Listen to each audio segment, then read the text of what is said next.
أعوذ بالله من الشيطان الرجيم أعوذ بالله من الشيطان الرجيم بسم الله الرحمن الرحيم وصلي وسلم وبارك على سيدنا ومولانا محمد وعلى آله وصحبه والحمد لله رب العالمين. ربنا زدنا علما وعملا وأدبا وفهما. السلام عليكم ورحمة الله تعالى وبركاته. ربنا زدنا علما وعملا وأدبا وفهما. الحمد لله ثم الحمد لله.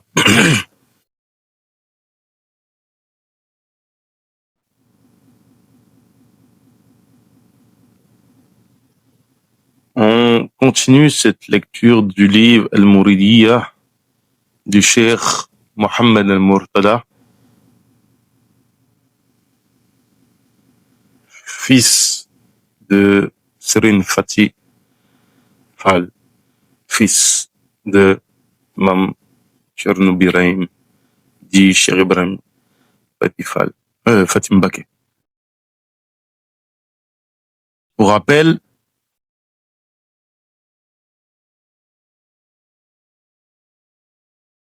cette lecture s'inscrit dans un cadre à double dynamique qui consiste premièrement à répondre à une question sur un certain nombre de problématiques contemporaines et des réponses à y donner, notamment une problématique qui est essentielle à notre époque et dans le contexte, encore plus lorsqu'on voit ce qui est en train de se passer au Moyen-Orient, c'est la question de répondre à des problématiques liées au décolonialisme et à la période postcoloniale. Pourquoi? Parce que on est sur une confrérie, sur un cheikh qui a vécu à l'époque coloniale, qui a été confronté aux problématiques, confronté aux colons, et qui a donné une réponse par le biais de l'islam à cette dynamique d'oppression.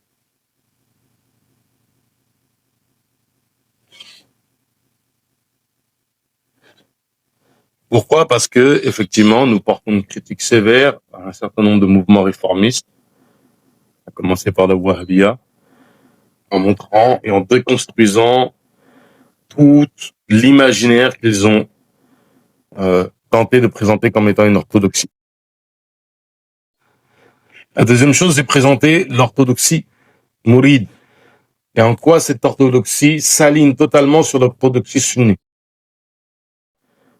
Cet ouvrage tend vers cela, Et nous avons dans un premier temps présenté le Cheikh radiallahu anhu sous son angle spirituel, sous sa dimension spirituelle, parce que c'est une partie de il faut noter que ce texte a été écrit dans les années 80, 1980, qui, à cette époque, on avait très peu d'études, un regard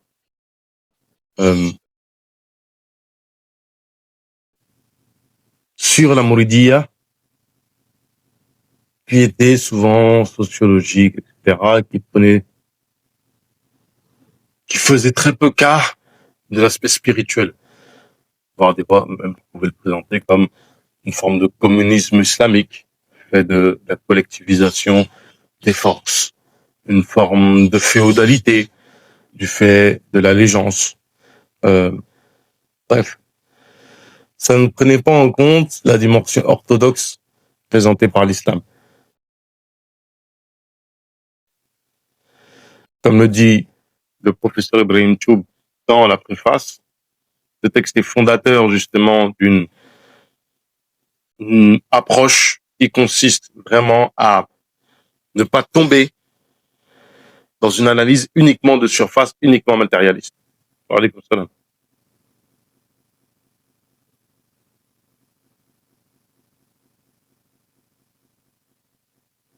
Nous sommes sur la deuxième partie de l'ouvrage qui traite principalement de l'interaction de Cheikh avec les colons. On a présenté ça, comment il a interagi avec eux et le pourquoi de son premier exil, de l'exil au Gabon, avec cette volonté de l'éliminer. Maintenant, on va aborder une dimension, c'est que le Cheikh Mohamed Murtada, étant un descendant justement du petit frère de Cheikh, il va tenter une réhabilitation de la place de son grand-père pour des raisons qui sont internes à la confrérie, sur le fait que des fois le rôle des uns et des autres est discuté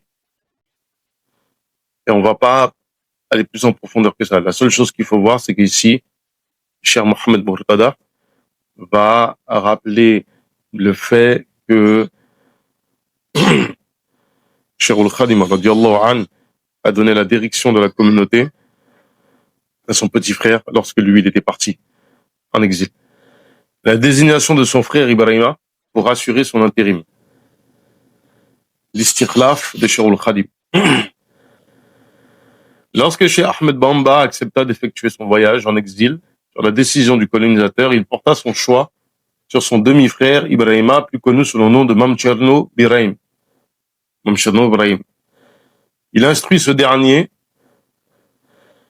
de diriger les mourides, de s'occuper de leur éducation et de l'instruction des enfants, particulièrement ses deux fils, Cheikh Mohamed Mustafa et Cheikh Mohamed Fadel, connu sous le nom de Serine Fallou, qui plus tard deviendront successivement ses deux premiers successeurs. Effectivement, Cheikh Mohamed Mustafa sera le premier calife de Serine Touba et Serine Fallou sera le deuxième calife. En effet, Cheikh Ibrahim est un frère paternel du Cheikh. Leur père, Mammar Antasali, du côté maternel, leurs deux grands-mères de premier degré sont de même père. En l'occurrence, Ahmed Sokhna Bousso, père de Mam Hafsa Mbake, la mère de Mam Fatih Diop, alors que cette dernière est la mère de Mam Chernoub Birahim.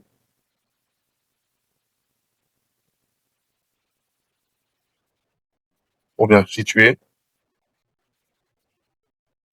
leur grand-mère, c'est-à-dire que du côté de la mère de Cher, c'est Mam Sokhna Bousso, Mam Jara Bousso. Mariam Mam Jara Bousso.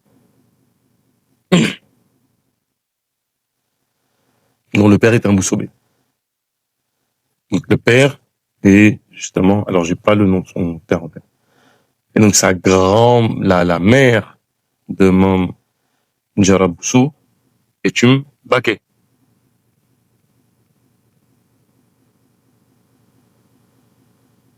Donc Ahmed Sokhna Bousso est le père. Alors j'ai dit Mbaké, je me suis avancé. Ouais. Et le père de Mam Hafsa Mbaké, qui est la mère de Mam Fatih Diop. Et elle est la mère de Mam Cherno Birahim. C'est le cheikh qui a assuré à Mam Cherno l'enseignement du Coran, des sciences islamiques et de la langue arabe avant de s'occuper de son éducation tarbiya, son éducation spirituelle, le propulsant ainsi au sommet de la wilaya, de la proximité avec Allah. Il avait fait de lui son conseiller spécial, voire son bras droit dans les gestions des affaires de la tariqa, et son adjoint sur certaines affaires religieuses et non publiques.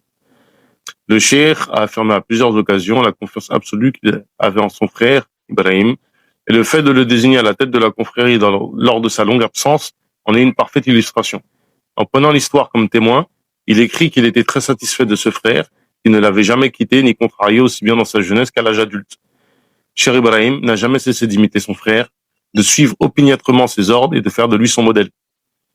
Ses qualités morales, à l'image de son maître, de son cheikh, étaient inspirées du Coran et de la sunna du prophète alayhi salatu wassalam.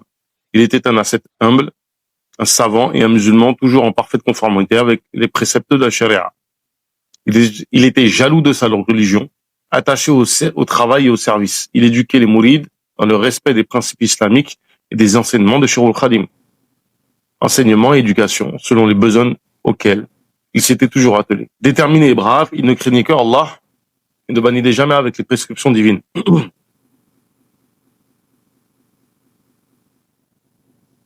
C'est pour cette raison que sa désignation pour assurer l'intérim n'était pas le fruit d'un hasard, dicté par la logique des choses. Elle était basée sur des liens, sur des raisons valables, voire exigées par la particularité des relations qui le liaient au wali en question, au saint homme. Ce dernier l'avait en effet préparé à cette responsabilité, les mourides regroupés derrière lui exécutaient tous ses ordres, le considérant comme un intermédiaire entre eux et le cheikh, dont les nouvelles leur parvenaient de temps à autre, à travers son frère Ibrahim, par sa voix épistolaire. Alors ici, c'est intéressant de prendre en considération que cette présentation, évidemment, élogieuse de Mam Ibrahim est tout à fait juste, mais c'est l'aspect, en fait, orthodoxe que l'on retrouve encore aujourd'hui chez les... comment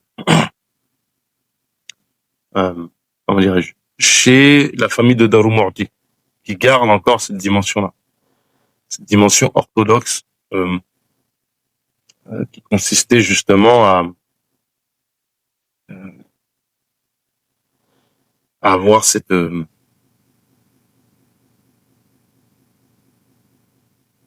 on le voit aujourd'hui, c'est-à-dire que quand on prend des gens comme Serine Abdurrahman par exemple, ou aujourd'hui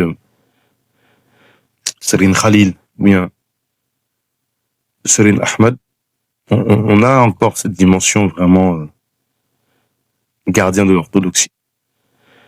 Évidemment, ils sont pas les seuls. On peut mettre en avant d'autres familles, hein. Prendre les Boussoubé, et des Bousso, prendre Darouminan.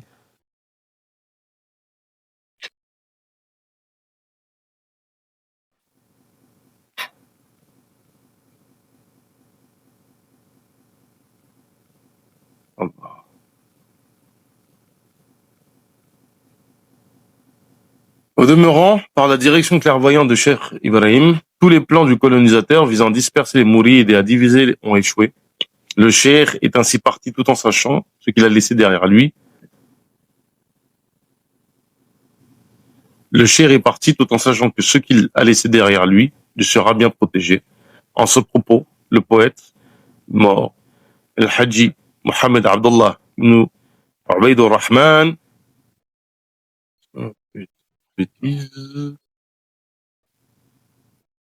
Ubaydur Rahman Al-Alawi, dit à ce sujet: وحين أزمن الخديم السفر وحين أزمع الخديم السفر وصيد كل صيدي في جوف الفرا أبقى يدبر الرضا فهيم أموره أخاه إبراهيم وفوض الأمر على محله موفقا في شدة وحله بكل ما يريده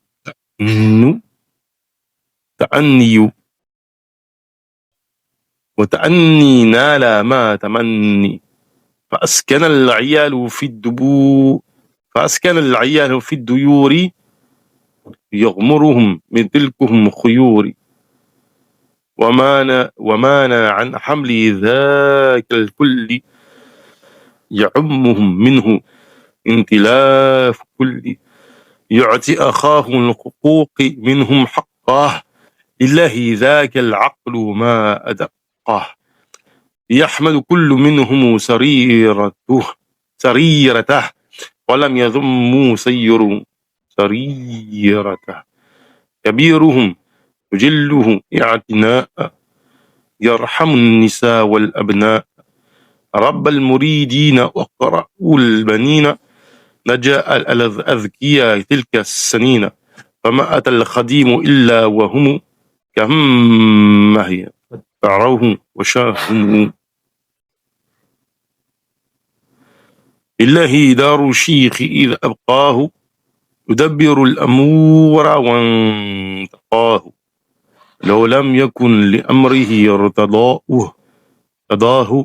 ما سله له ولا انتضاه وفي سياه الخادم الأواه بدر الدجى إليه قد أواه وبعد ما قرأه رباه فحاز ما قد حاز في سباه وإذ أتى دور الهنا والواليها أدى الأمانة إلى أهليها ثم بنى الدار التي بها قضى شره الأرض الهمام مرتضى من رحمة الله عليه عدما لوجهه من كل بر قدما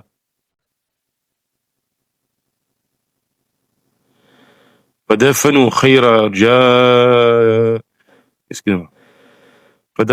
خير جواد معطي بداره الفيحاء دار المعطي لغب وكاف الغمام أرضاء طوى بها هذا الهمام الأرضاء وبينها وبين البوبة إن تريد مقداره يقرب من آباء برود. Lorsque le Cheikh al-Khadim décida d'effectuer son voyage dans lequel il obtint des merveilles, il confia à son frère Ibrahim, le savant dont il est satisfait, la gestion de ses affaires. Le dernier a mis les choses à l'ordre et réussit dans toutes les actions, faisant preuve de patience dans tout ce qu'il désirait. Il finit par tout avoir, il a logé les familles dans les demeures tout en submergeant de bienfaits. Il ne s'est jamais lassé de porter tout ce fardeau, de couvrir tout le monde de bienfaisance. Au nom d'Allah, il garantit tout un chacun ses droits. Quel esprit doué. Tout le monde a loué ses qualités. Personne n'a critiqué sa démarche et son comportement. Il prenait soin des personnes âgées et se montrait tendresse à l'égard des femmes et des enfants. Au cours de ces années, il a éduqué les mourides et assuré l'instruction des enfants exceptionnels et intelligents. À la rentrée du cheikh, il était tout brillant et magnanime, tel qu'il le souhaitait.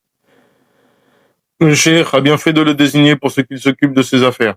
S'il n'avait pas de confiance en lui, il ne l'aurait jamais choisi, ne lui aurait confié de responsabilité. Dès son enfance, le cheikh, invocateur qui est la lune qui disperse les ténèbres, le garde à ses côtés. C'est une analogie de fou.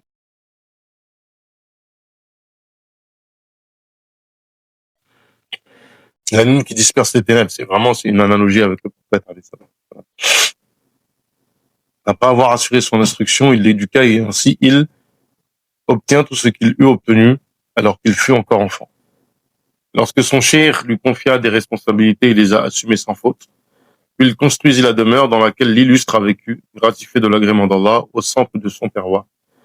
Une maison d'Allah considérée par la miséricorde, dont il gratifie comme une bienfaisance inédite, plus généreux parmi les donateurs, puis ainsi enterré dans sa vaste demeure, à savoir son village Darou Mu'ti. En fait, Darou Mu'ti, si vous voulez, c'est au nord de Touba.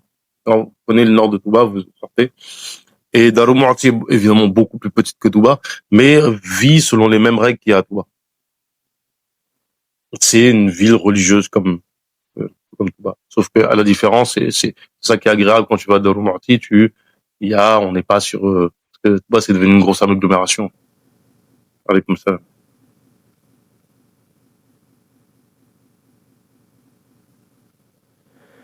Que les nuages du ciel couvrent à jamais cette terre où est enseveli cet illustre le plus agréé, une terre située près de Touba.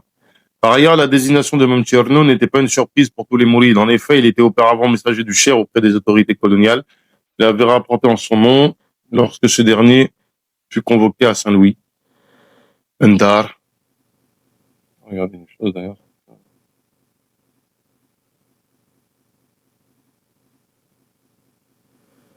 C'est fou en fait, parce que en fait, dans le texte en arabe, il n'y a jamais écrit Saint-Louis. Par le gouverneur général pour lui poser des questions. Il remplit cette mission de la meilleure des manières, ce n'est d'ailleurs qu'après son retour de Ndar que le Cheikh se décida d'aller en personne rencontrer le gouverneur, d'où la décision de son exil. Ainsi, la mission de Momtcherno à Ndar était un signal aux colonisateurs pour leur signifier que ce serait lui qui assurait l'intérim une fois le Cheikh exilé. Donc les responsabilités de Momtcherno. Les responsabilités considérablement lourdes ont été définies avec précision par le Cheikh dans une correspondance adressée depuis l'exil à son frère et Khalif. Elles peuvent être résumées comme suit. Alors ici, il y a une chose qui est intéressante, c'est que, si vous voulez,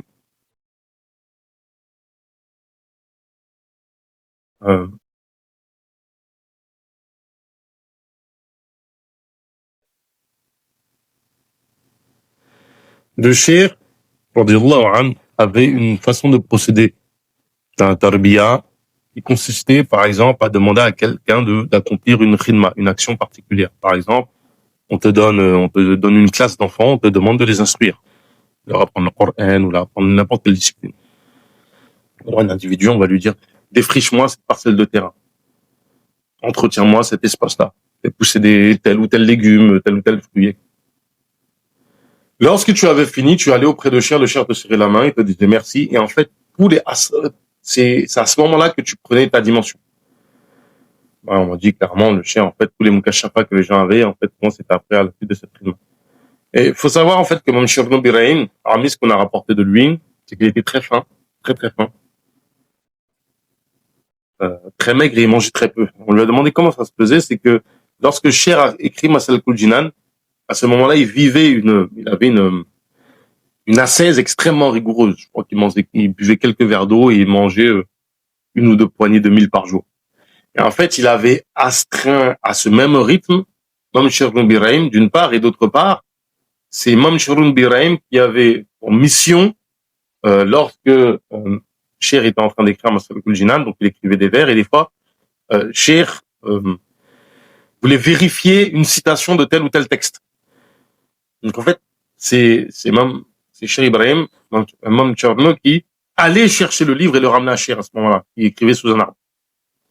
Donc en fait, à ce moment-là, il faisait sa khidma. Donc c'est après cela, en fait, d'une certaine mesure, qu'il a reçu des bienfaits comme on connaît. C'est-à-dire que cette citation, cette anecdote de Mam Tcherno Ibrahim fait savoir qu'à ce moment-là, il fait sa tarbiya et que de cette tarbiya, il obtient en fait des degrés particuliers. Parce qu'en fait, jusqu'à la fin de sa vie, Mam Cherno ne buvait quelques gorgées d'eau par jour et se contentait en fait de quelques poignées de nourriture. Je crois que Cheikh Rahman vivait de la même manière. C'est des gens qui sont assez extraordinaires de ce point de vue.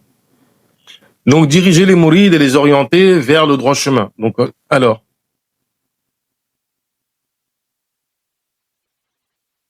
وَرِشَادُهُمْ إِلَى صِرَاطٍ مُسْتَقِيمٍ. Apprendre aux enfants le Coran, donc qu'ils fassent le tahfidh du Coran, le Karim, le ta'lim des sciences islamiques et fassent leur éducation spirituelle. Tarbihim tarbiya soufiyya. Enseigner aux femmes leurs devoirs religieux et leur inculquer les valeurs islamiques. Ça, c'est une chose, effectivement, sur laquelle c'est bien de s'arrêter, c'est le fait que Cheikh insiste vraiment sur l'éducation des femmes. Diriger les prières à la mosquée et fournir des réponses aux musulmans dans leurs affaires religieuses. En gros, c'était le mufti, à ce moment-là. وإفتاهم في شؤونهم دينهم.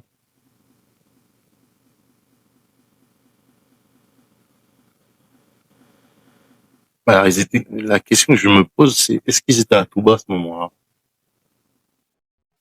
Alors voilà, il faudrait vérifier juste toutes les informations sur. Diriger, donc apporter assistance aux nécessités aux démunis, former dans les métiers ceux qui en sont capables. Pareil, c'est un élément constitutif important dans la Mouroudia, c'est la formation en fait. La formation, si vous voulez, de cette façon être utile à la société.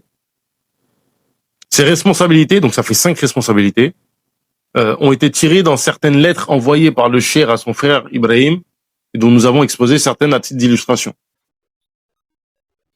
Par exemple, السلام عليكم ورحمة الله تعالى وبركاته وقد صلى أرزو سكر المسلمين إلي. Sachez que le riz et le sucre que les musulmans ont envoyés me sont parvenus. À partir de maintenant, consacrons aux assiduités, avec assiduité au awarad.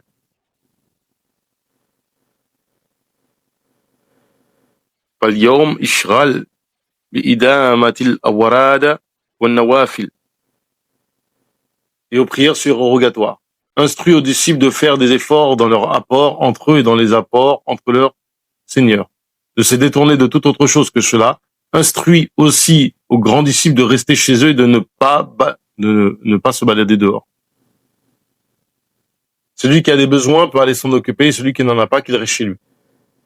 Donner l'ordre aux femmes de persévérer autant que possible dans les prières et autres actes de dévotion.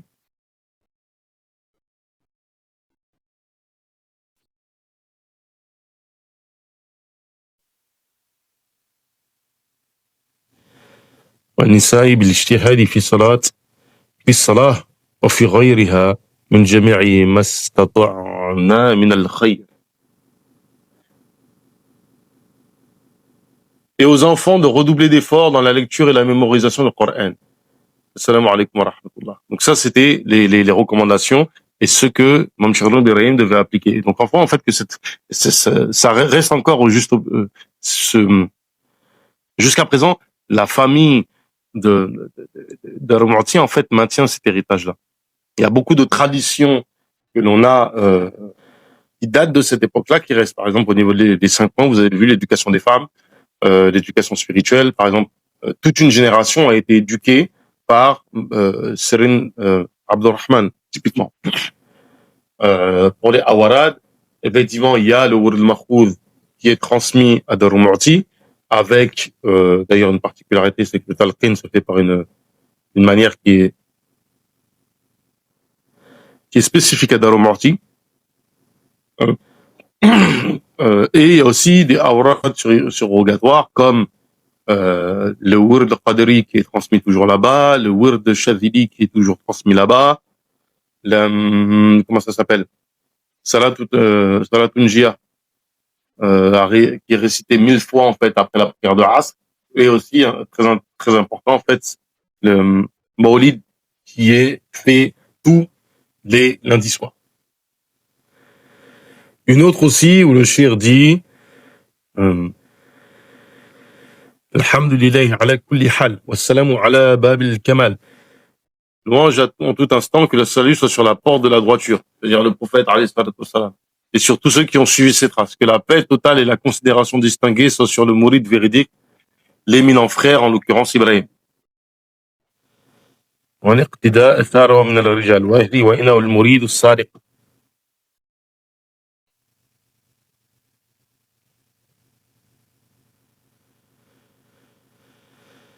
والأخ رائق إبراهيم السلام تام وإكرام عام.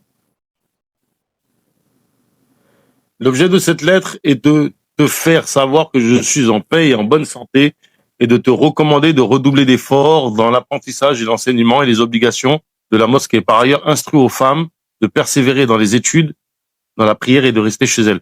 C'est intéressant de voir que Cheikh insiste vraiment sur l'éducation des femmes, parce que c'est peut-être la chose la plus importante dans le cadre de la colonisation, de s'assurer que les femmes soient bien éduquées. Sincèrement, on voit que beaucoup de fitna viennent par les femmes, parce que faut comprendre que la société occidentale est intéressante et est développée de telle manière qu'elle séduit les noufous, qu'elle séduise les passions. Là où nous, les hommes, on sera un petit peu conservateur, on sera en opposition à, euh, ne serait-ce que par le fait de l'adversité, le fait de ne pas accepter d'être dominé par autre qu'autrui, les femmes seront tentées d'être séduites parce qu'elles vont être happées par des discours qui leur disent vos hommes sont injustes, etc. Et on voit aujourd'hui beaucoup de conflits qu'il y a dans les rapports hommes-femmes au sein de la communauté musulmane sont vraiment matinés, sont saupurés en fait de cette dimension, si vous voulez, colonialiste. Voilà, comme nous l'avons indiqué plus haut, les responsabilités confiées par le cheikh à son frère. Il ressort de ces échanges épistolaires. Il ressort de ces échanges épistolaires que le cheikh n'appréciait pas l'errance des chefs religieux et des grands disciples dans le pays pour rassembler les hadiyas, donc ou faire de la propagande. Mais même si une telle pratique est devenue une tradition chez beaucoup d'entre eux, il recommandait aux femmes, avec la plus grande fermeté, de s'acquitter de leurs prières dans le respect strict des horaires et des conditions et d'accomplir des œuvres pieuses autant que faire se peut. Ces recommandations sont motivées par la grande importance de représenter la prière, et la tendance des femmes à la négliger.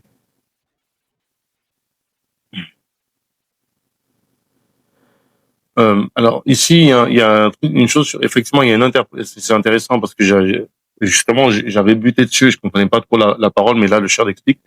Quand le cher dit aux grands chouyours de la Mouridia de rester chez eux, c'est de ne pas tomber dans cette pratique qui consiste à faire le tour des talibés pour avoir des hadiyas. Alors c'est quelque chose qui se fait encore, même chez les mourides d'aujourd'hui. Il y a beaucoup à dire dessus, hein. Mais pour faire simple, pourquoi je dis ça, c'est parce que si vous voulez, la tradition à Touba, la coutume plutôt, c'est que les sérines, souvent les machères, en fait, la journée sort très peu, vraiment en fait, avec la chaleur, etc. Et en fait, souvent, ils sortent après le Aïcha, après le repas du soir, peut-être vers 22h, vers 23h. Et moi, je le sais parce que moi, quand je suis à Touba, ça m'arrive souvent de le faire. Je suis avec mes machères. Ça arrive même des fois qu'ils viennent me chercher. Si je dors pas chez un de mes chouyours, ça arrive des fois parce que je suis peut-être à côté, en train de dormir à côté, dans une maison à côté. Ils viennent me chercher. Et en fait, c'est une tradition, vous voyez, c'est très commun, c'est habituel de marcher dans les rues de Touba la nuit et de tomber sur les plus grands savants de Touba qui sont en train de marcher tranquillement. Ils sont en groupe de 2, 3, et puis vous les voir, par exemple, ils vont s'asseoir au bout d'un moment par terre comme ça, boire un café, manger quelques pastèques s'il fait chaud. C'est vraiment commun. Euh, C'est vraiment l'habitude. Que si quelqu'un veut avoir la chance des fois de croiser certains chouyours qui sont des fois difficiles d'accès dans la journée, ou ce genre de choses, ou pouvoir parler tranquillement, bah souvent en fait cette heure-là est l'une des meilleures heures. Donc en fait ici c'est pas en contradiction avec le fait que Cher dise de rester chez toi. Donc c'est recommandation. Dans l'autre lettre, il incitait Cher Ibrahim à ordonner aux femmes de persévérer dans la prière et la quête du savoir, d'où l'importance de leur apprendre à lire, à écrire, à connaître leurs devoirs religieux. Ainsi, ces femmes, ces filles lisaient, écrivaient et se cultivaient en religion. Par conséquent, elles étaient des mères exemplaires, des éducatrices vertueuses, des croyantes et des musulmanes pieuses, des réformatrices sociales qui assumaient pleinement les grandes responsabilités à l'égard de leur famille, de la confrérie mouride et de l'ensemble de la société. Je réitère une critique que j'ai faite à une sœur il y a quelques temps de ça. Il l'a très mal prise. Et vraiment, pour le coup, je réitère ma critique encore de manière plus virulente. Il faut savoir que la tradition au Sénégal, dans les confréries, c'est de ne pas oublier nos savantes. Alors, si vous, au regard de l'histoire dans vos autres régions du monde, c'est le cas, ne venez pas mettre ça sur le dos, ne venez pas mettre ces histoires-là, en fait, au Sénégal. Ça n'existe pas. Vous savez, les femmes comme ça, les petites filles de Chirul Khadim, etc., dites-vous qu'elles sont visitées à même titre que les hommes. C'est-à-dire que des hommes comme moi vont les voir pour la baraka, vont les voir pour le ziyar, pour visiter des femmes savantes, comme on visite des hommes. Donc, s'il vous plaît, de grâce, bonne nous en faveur. Arrêtez avec vos trucs de féministes bizarres, de patriarcat, papa. C'est des bêtises. On a oublié personne. Peut-être chez vous, mais pas chez nous. Aujourd'hui, notre devoir, par exemple, en fait, c'était quoi? C'était une sœur qui avait fait une publication sur des femmes qui avaient écrit des masahif, des mushaf. En fait, chez nous, c'est classique. Mais c'est vraiment, c'est d'un banal. C'est tellement banal qu'ils sont édités. Et là, en fait, à la fois, ouais, ça a été oublié par l'histoire. Mais non, peut-être chez vous. Mais chez nous, en fait, la tradition chez les mourides, c'est d'éditer les livres écrits par nos savants. Et nos savantes, évidemment. C'est-à-dire que, moi, par exemple, j'ai un livre chez moi qui est dans le Rasm. C'est le qui a écrit, alors je sais pas c'est qui, je me rappelle pas, faudrait que je regarde. Je pense que c'est Mohamed Fadel. Mais ils sont édités, c'est classique, en fait, chez nous. Peut-être que chez vous, c'est comme ça, mais pas chez nous. Chez nous, tu veux te renseigner, en fait, sur les femmes savantes, en fait, des Mourides, des Tidjani et tout ça du Sénégal. Ça, c'est, littéralement, hein. Je rigole pas, c'est fille de chez Ahmed Bamba, fille de Hajj Meliksi, fille de Cheikh Ibrahim Niasse. Et vous aurez une liste avec des détails sur leur, comment on appelle ça, sur leur biographie et tout ça. Mais c'est classique, c'est vraiment, c'est d'un banal chez nous, mais d'un banal. Vraiment, que cette sœur fasse tauba pour ce qu'elle a fait. Vraiment, c'est inadmissible. Ah, je sais pas comment on peut dire des trucs pareils. Aujourd'hui, notre devoir est de perpétuer cette éducation vertueuse par l'instruction et l'éducation des filles sur les valeurs islamiques et les bonnes traditions héritées au lieu de les laisser vaguer dans l'ignorance et l'illettrisme. Ce qui ferait d'elles des proies faciles pour les modèles importés. Comprenez ici la pertinence de l'analyse du cheikh.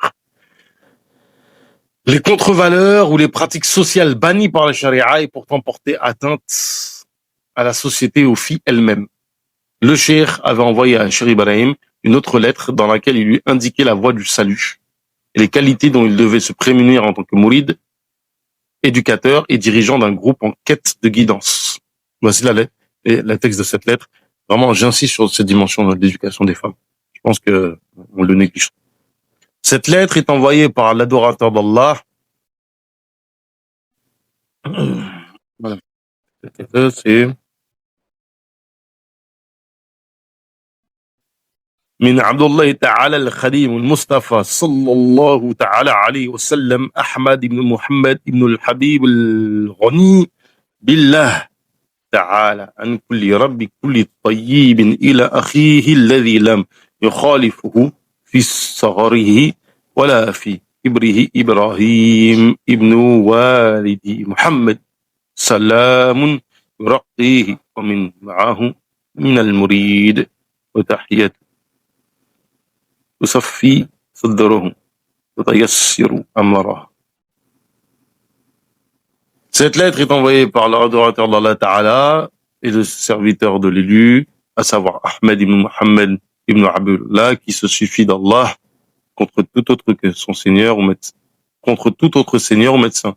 Elle s'adresse à son frère qui ne l'a jamais désobéi, ni à son enfant, ni à son enfance, ni à l'âge adulte, ni dans son enfance, ni à l'âge adulte. Je veux nommer Ibrahim, fils de mon père Mohammed. Qu'Allah lui accorde la paix, lui procure une ascension, ainsi qu'à tous les disciples restés avec lui, et le salut lui purifiera le cœur et le facilitera les affaires. Alors c'est sous forme, sache que des cadeaux sont arrivés, je te réponds dans un poème composé sur la crochise de la parole d'Allah Ta'ala, wa anzir an-nas, avertis les gens. Effectivement. وأنذر الناس راجها من الله تبارك وتعالى أن تكون هذه الأبيات من نور الله تعالى الذي لا يطفأ أبدا إن ربي السميع الدعاء. Donc le cheikh ici fait justement ce petit poème pour résumer en fait les recommandations.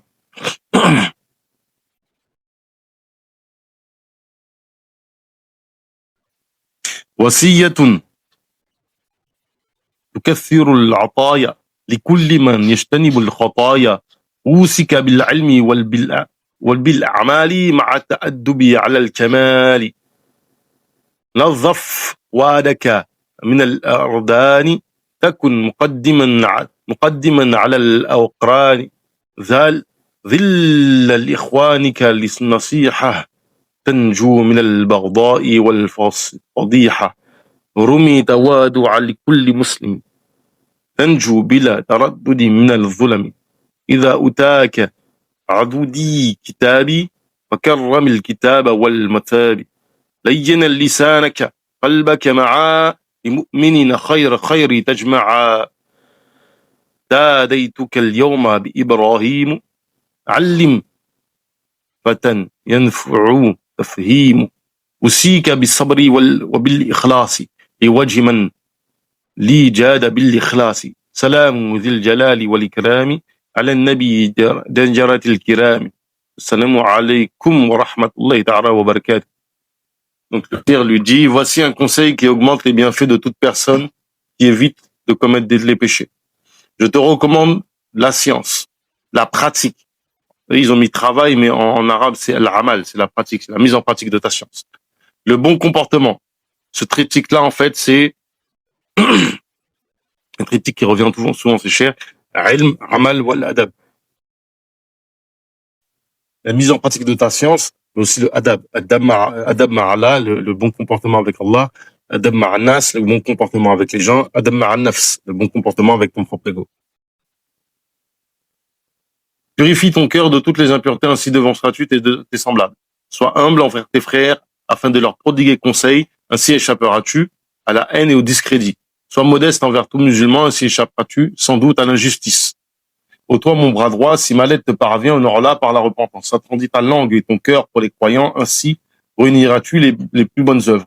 Aujourd'hui, je te rappelle, par Ibrahim, Aujourd'hui que je t'appelle par Ibrahim, instruis tout jeune auquel la compréhension profitera.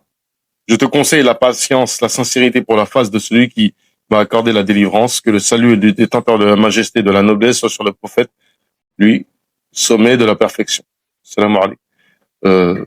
Je vais pas faire un commentaire parce que si je fais un commentaire de ce poème-là, je suis parti pour 2 heures.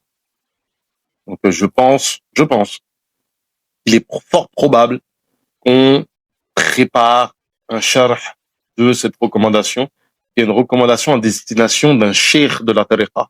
C'est-à-dire que c'est pas juste une recommandation pour un ami. Comprenez en fait la nuance ici. Les recommandations doivent être prises dans le sens où on parle à quelqu'un qui a pour responsabilité de faire la tarbiya pour les autres. Donc en fait, ces recommandations-là ont une dimension très différente d'une recommandation à un simple mourid. Et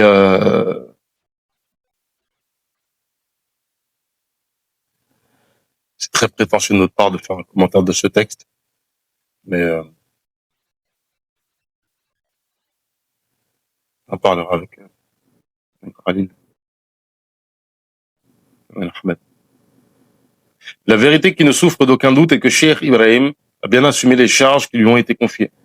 Plusieurs preuves concrètes peuvent l'attester. D'une part, lors de son retour, le Cheikh a trouvé que le nombre des disciples avait été multiplié. Les enfants avaient mémorisé le Coran et appris les sciences religieuses et la langue arabe.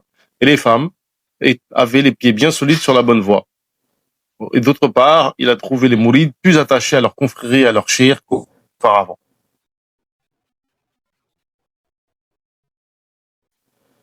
Allah, Allah, Allah, Allah, Allah, Allah, Allah. Cette lettre que le cheikh lui adressa à son retour témoigne aussi de l'accomplissement de la mission. Assalamu alaikum wa rahmatullahi ta'ala wa barakatuh. Je te demande de m'envoyer un petit disciple qui mémorise le Coran accompagné de 2 autres de ses camarades pour qu'ils enseignent aux petits qui sont avec moi et 3 jeunes qui maîtrisent les sciences religieuses pour qu'ils enseignent les adolescents qui sont avec moi. Ils viennent tous ensemble. Dès que tu verras cette écriture bénie pour toi qui nous aime éperdument. Seul, donc Cheikh al-Khadim qui dit que toi tu m'aimes, seul un bienheureux qui ne connaîtra jamais le malheur nous aimera aussi éperdument. Que saluer la miséricorde. Assalamu alaikum wa rahmatullahi wa barakatuh. Ça, c'est le summum, en fait, de la tazkiya.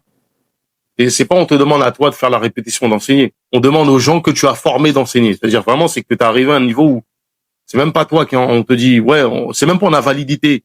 On a validé le fait que tu sois compétent. On a validé le fait que tu sois compétent en tant qu'enseignant.